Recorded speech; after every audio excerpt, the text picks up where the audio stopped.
I had to bring out the old school book composition. You already know, so that I could tell y'all everything that y'all need to know. Like, who is it? Hey y'all, welcome back to my channel. If you're new here, I am Darian. Thanks for clicking on this video. Please give it a like. Please give me a subscribe so you can continue to get all this dope content that I got for y'all. I'm pushing out all the content that you need so that you can be successful on your fitness journey. So please, please, please give me a subscribe, please, so I can continue to get it all out. Like, I'm trying to get it out to y'all. I'm trying to give it there. I'm trying to get that energy, give y'all all the content, give you all the motivation you need, everything. Here you go. Take. So I know a couple of y'all clicked on this video because y'all want to know all of the tips. So, all right, y'all, I'm about to tell y'all everything. I'm going to lay it on the table. Y'all going to know everything there is to know about everything before starting your fitness journey. Let's go. Tip number 1, meet yourself where you're at. So where you're at presently, where you're at right now, you know, where your emotional health is, meet that person where you're at. You know, my biggest recommendation is to at least journal, like maybe journal throughout your fitness journey so that you could check out your mindset, you know, check the difference from the beginning toward, you know, until where you're at in the future, whatever. But you definitely want to meet yourself where you're at, and don't hold yourself to a standard that, you know, is not even realistic to you or your lifestyle. So, you know, if you know that right now you're being lazy and the things that you're doing aren't serving you, then change those things. Address yourself. Be like, hey girl, you know, it sounds crazy, but I'm big on talking to yourself. Be like, all right, you know, I'm not doing what I need to do. I'm not eating right. I'm not going to the gym as much as I need to do. That's what I'm doing right now. I own that. I take accountability for that. But I'm about to change that, though. So, you know, have that mindset of this is who I am now, but this is who I'm going to be. And then, you know, it makes it all that much easier. So keep and stay present within where you're at. Don't get too caught up on where you're not at right now, or where you think you should be, or where society tells you you should be. So, you know, fall into the habit of being present with yourself. Fall into the habit of being happy with your program and being happy with your present body, because you know what you're working towards. Fall into that. So, you know, don't get too caught up. Don't get too caught up, girl. Chill out. Chill out. It's Hear me out.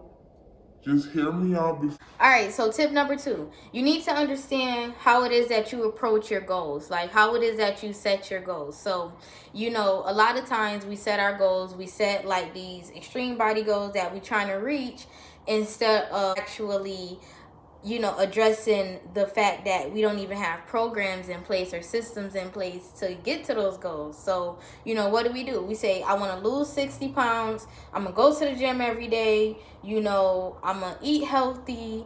But we not really like being specific about that. So therefore, you know, in that moment, like, we're motivated. Like, we probably have something around us, environmental, that spark that, you know, that something in us that's like, all right, girl, like, we really about to do this. Summertime is coming up. But guess what? After the first week, you know, you being committed or whatever, you going to the gym every day, and then you feeling like, all right, you know, this is all right. The second week, you're a little bit tired. The third week, you're not doing nothing no more because you're no longer motivated. So then what happens is, you know, you don't have no systems in place. You're not on a program. So you're just like, all right, well, you know, F it, I'm not doing it no more because, like, I just don't feel like it. I got time, you know, I'm going to wait for that motivation to come back around, and then I'm going to hop back on the wagon. And it's an ongoing cycle. Like, that's what I learned in the beginning of my journey, and working with other people. Like, it's a cycle. You know, you definitely depend on that motivation, and guess what? It's not always there.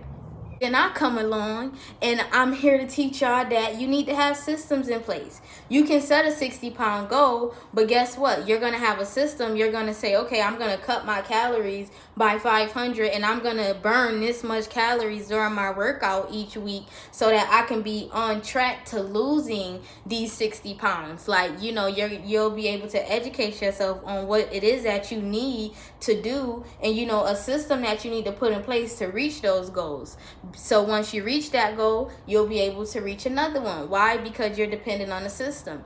Also, you don't have to depend on motivation. With a system in place, you know that every day you do this at 5 a.m. Every day at 5 o'clock in the morning, You go have your cardio, you do your cardio, you have your oatmeal. That's something that you do every single day so that you stay on track, so that you reach those goals. So on the days that you don't feel like it, you still do it, because guess what? It's a system that's already in place.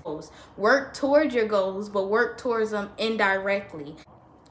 Tip number 3, you have to know the difference between instant gratification and delayed gratification. Instant gratification is going to the gym, you feel good after your workout, you may have more energy or whatever. That's that instant gratification. You feel like you did something for yourself that day. But delayed gratification is working towards that goal. So like I was talking about before, having a goal set but working towards that goal. You need to put yourself into a mindset of, a journey is something that isn't instant. There's beauty along the journey. So you need to understand that, you're gonna get to where you're going. You just have to be patient. So, understanding delayed gratification is so important along your fitness journey. So practicing it within your daily habits will help you to become more disciplined as a person.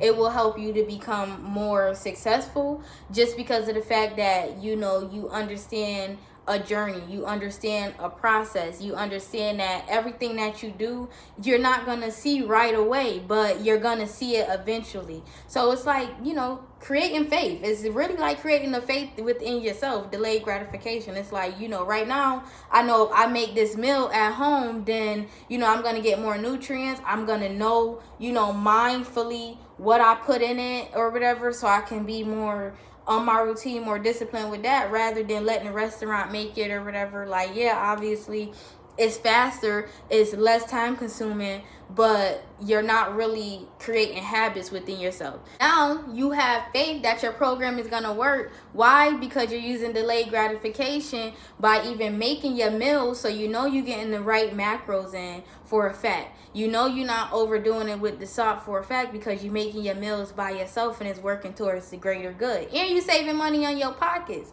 So it's just like having that understanding of like, now I got faith in my program because, I'm doing the right things. I'm cooking my food at home, so I have more faith that it's gonna work. You're more likely to be successful when it comes to reaching your goals, because you understand the process. You understand that today you may not see your fitness results, but if you continue to eat that broccoli and that turkey or whatever you eat, it's gonna pay off in the future. That's having delayed gratification. Like, it's not really that difficult, but having that understanding will really help you get that much further. So the 4th thing that you need to do is commit. You need to commit to your routine. You need to commit to yourself. You need to commit to your schedule. Like, you need to commit to all of that stuff. Like, you can't just half-ass it. You can't only work out a little bit today and do nutrition next week. Like, no, you got to commit 100%.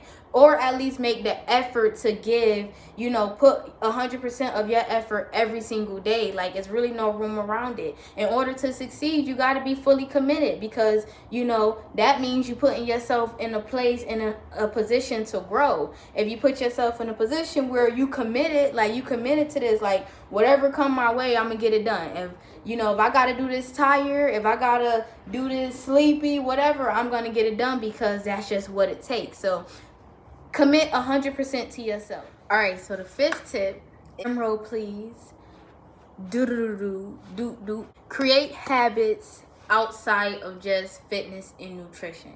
So when you're approaching like a fitness journey and you try to be on a fitness journey, you want to make it like a whole lifestyle thing. Like, it's not just something that you're doing on your free time. Like, no, it's your entire lifestyle. So, set up some habits that you can use along your fitness journey, because it'll help you practice, discipline.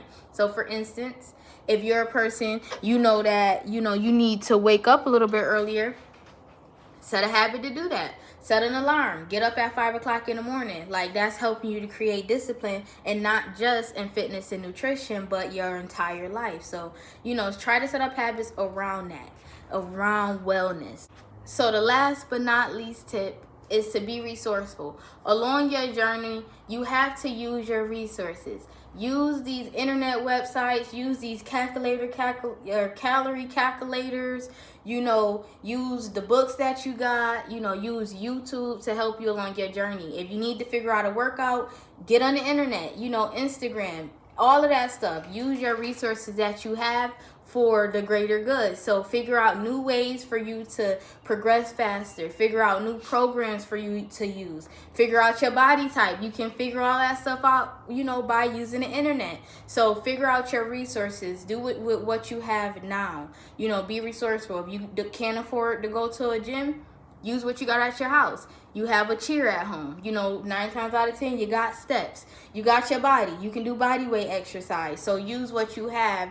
Don't think about what you don't have and why you can't start because you don't have it. Just use what you have and just get started. So that's it for today. That's the video. Alright, so if you got this far in the video, I just want to thank y'all for watching. Now you got all the steps that you need to start your fitness journey. So, you know, what you need to do now is to go and get that journal. And make sure that you subscribe. Subscribe to the channel so that you can be notified when I post more videos. Peace.